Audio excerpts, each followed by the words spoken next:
Hello, my name is Dr. Carolyn T. Long, and I am a therapist, minister, author, and consultant. And I want to talk to you briefly about sexual abuse in the African American community. For starters, terms such as sexual abuse, sexual molestation, or victimization, or sexual victimization are synonymous terms. They mean the same thing.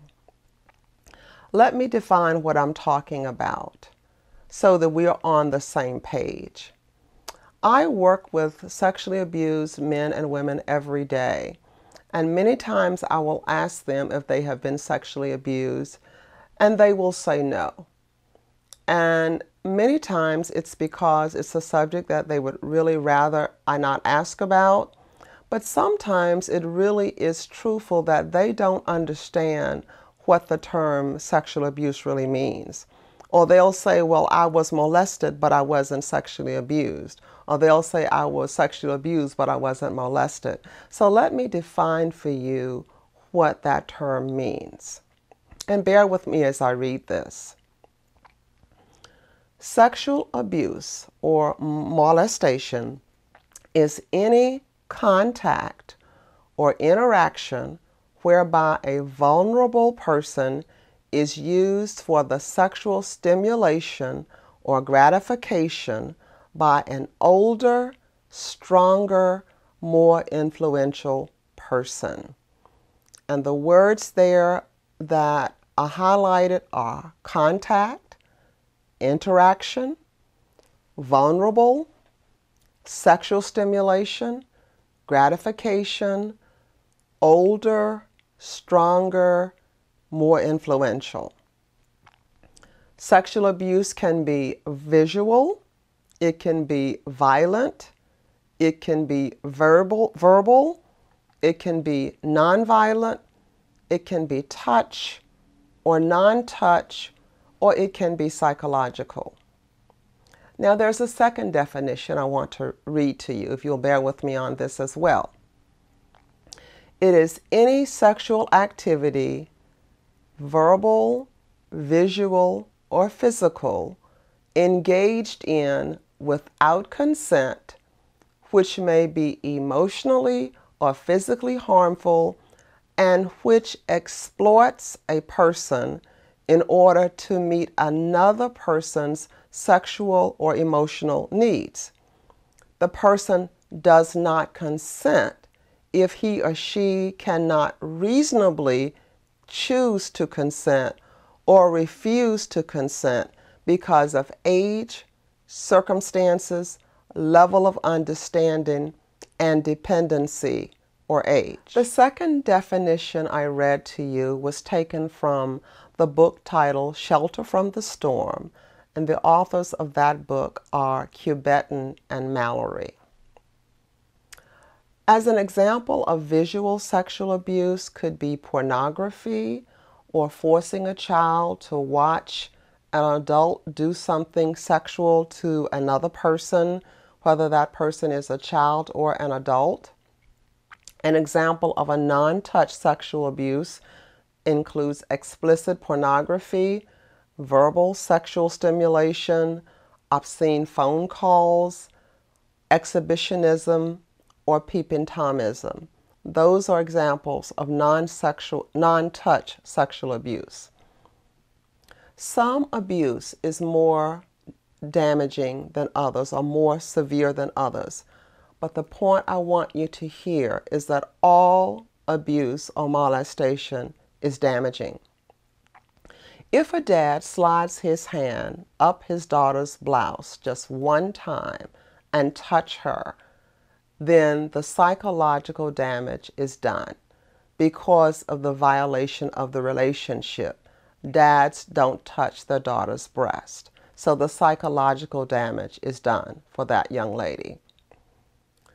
Very severe sexual abuse includes oral or anal penetration, forced or unforced sexual intercourse. Severe sexual abuse includes touching of primary or secondary body parts without a person's clothing on, and a less severe form of sexual abuse is touching a person's primary or secondary body parts with clothing on. Then there is emotional incest, and that is the use of a child by a parent to be a type of surrogate spouse or parental surrogate, and sharing of inappropriate sexual information with that child. That child can feel emotionally raped by that parent. Abuse involves forcing, tricking, bribing, enticing, grooming, threatening, or pressuring, but almost never needs to involve violence, because physical force is almost never needed because of the other ways that a child is put in a position such that he or she would be taken advantage of by the adult in their lives. Molestation or sexual abuse begins over time and gradually increases. The average length of an incestuous relationship is 3 years. So it starts with something maybe as simple as doing a favor to entice the child into a position that he or she can be abused. The effects of sexual abuse are devastating and long-term. They cause depression and anxiety, post-traumatic stress disorder, destructive behaviors such as eating disorders, alcoholism, drug abuse, prostitution, sexual promiscuity. And with the prostitution and sexual promiscuity, a person is also opened up to sexually transmitted diseases. It also causes self-injury or self-harm, and this is where a person cuts or in other ways harms themselves, including suicidal attempts as well as completed suicides. Some of the statistics on sexual abuse on the effects of sexual abuse also are these. 70% of all male prisoners were sexually abused as children. 90% of all female prisoners were sexually abused as children. 85% of all prostitutes were abused as children. 75% of all homosexuals were abused as children. 81% of all sex addicts were abused as children, and 80% of the wives of sex addicts were abused as children. And lastly, 66% of all pregnant teens were sexually abused at an earlier age and may actually be pregnant because of sexual abuse. Think about the toll that this abuse takes on the individual, the family, and the community at large. Now that I have defined sexual abuse in general and have mentioned some of the effects of sexual abuse, let us talk about sexual abuse in the African American community. Some of the facts that I will share with you were taken from Robin Stone's book, and the title of that book is No Secrets, No Lies. And the subtitle of that book is How African Americans Can Heal from Sexual Abuse. One first thing to know about sexual abuse in the African American community is that it is much more common than maybe you would have thought. It is not a white thing. As a matter of fact, the sexual abuse rate in the African American community is very similar to the rates of those in Caucasian or other communities. In the general population, the statistics reveal that 89% of all sexual abuse is perpetrated by someone who knows the child. In the African American community, that figure goes up to 95%. Economic level does not affect the prevalence of sexual abuse in the African American community, because it is prevalent in all sectors of the African American community. However, those at the poverty level much more frequently brought to the attention of the authorities than those who may be upper middle class. African American women are less likely than white women to report cases of child sexual abuse. There's the fear of betraying their family by turning the abusers into the system, and the distrust of the institutions and the authorities and how they will handle their family member. So they would rather suffer than to have that person turned over to the system. According to police reports, about 14% of all young victims of sexual assault are males. 22% of sexual abuse of boys is committed by women. And among African Americans, homophobia perpetrates the denial of sexual abuse among boys. Robin reports that African American women are much more severely abused with more force than their white counterparts. They also report more upset, greater long-term effects, and more negative life experiences from sexual abuse than do their white counterparts. Child sexual abusers operate in silence and in isolation. As already mentioned, the tools that they use to target and to control their prey makes violence unnecessary, which makes them very difficult to catch and to stop. Silence and isolation allows sexual abuse to continue, so the silence needs to be broken in order for the sexual abuse to stop. African Americans have a history of victimization and sexual abuse dating back to their initial arrival in this country as slaves. And without reviewing all of those historical facts, I do want to share that there are some verbal and nonverbal cultural messages that foster sexual abuse in the African American community and also keep it silent. So while I'm not going to talk so much about the historical, I do want to focus on the cultural, and they are these. Number one, cultural factor is that the belief that children are expendable. They are told that this is grown folks' business, go to your room, you don't need to be listening. Number two, there's no time for place or problems.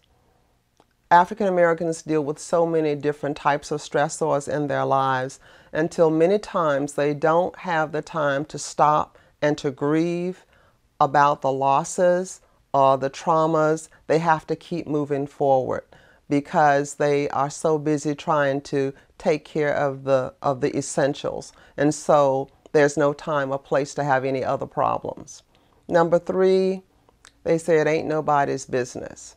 And children are taught that whatever happens in the home is to remain in the home. Number three, they say, let's not talk about sex. And so lots of African American families, certainly the older generations, did not and still do not talk to their children about sex. And they sort of have an don't ask, don't tell policy. The home is off limits. Again, what happens in the home stays in the home. Many times African American families feel so violated. Well, their privacy is so violated by social service agencies and other agencies that come into the home until they feel the need to be very secretive without letting anyone know about those deep, dark secrets that go on in the home. Children also learn in many of the African American homes that their bodies are not their own. Many times, an older person might say, go give Uncle Junie a hug. Whether that little child wants to give Uncle Junie a hug or not, then that child is obedient and will give Uncle Junie a hug. And that, unbeknownst to that adult, maybe the reason that child is staying away from Uncle Junie is that maybe Uncle Junie has done something to make that child not want to go near Uncle Junie. Another factor about African American family and sexual abuse is that blacks are more likely to have extended family members in the home, like cousins and uncles and aunts and step cousins and step granddads, and it makes it more an opportune time for children to be abused or taken advantage of in the home by these relatives. African Americans are afraid of they're afraid to air their dirty laundry in public.